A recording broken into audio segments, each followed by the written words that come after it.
नवरदेवावर झालेला जीवघेणा हल्ला आणि सगळा थरार ड्रोन कॅमेऱ्यात कैद झाला। ही घटना आहे अमरावतीच्या बडनेरामधली। 10 नोव्हेंबरला अंजनगाव सुरजीमध्ये असलेल्या साहिल लॉनमध्ये सुजल राम समुद्रे या तरुणाचा रिसेप्शन सोहळा होत होता। याच सोहळ्यात रात्री 9:30च्या दरम्यान हल्लेखोरांनी स्टेजवर असलेल्या सुजल रामवर चाकूने हल्ला केला। जखमी झालेल्या सुजल रामला पाहून नववधू चक्कर येऊन जागेवरच पडली। माध्यमांमधल्या माहितीनुसार डीजेचे पैसे दगावल्याच्या वादातून हल्ल्याची ही घटना घडली असून हल्लेखोराचं नाव राजू बक्षी असं सांगितलं जाते। महत्त्वाचं म्हणजे लग्नाच्या शूटिंगसाठी वापरण्यात आलेल्या ड्रोनमध्ये हा सगळा थरार स्पष्टपणे शूट झाला।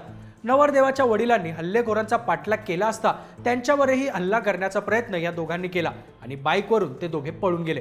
पळून जात असताना 2 किलोमीटर पर्यंत लग्नातल्या शूटिंगच्या ड्रोनने त्या हल्लेखोरांचा पाठलाग केला। हल्ल्यात नवरदेव सुजल राम गंभीर जखमी झाला असून त्याला तातडीने उपचारासाठी रिम्स हॉस्पिटलमध्ये ॲडमिट करण्यात आले। सध्या बडनेरा पोलीस या घटनेचा तपास करत असून ड्रोनमध्ये शूट झालेला हा सगळा प्रकार पोलीस तपासात महत्त्वाचा पुरावा ठरणार आहे।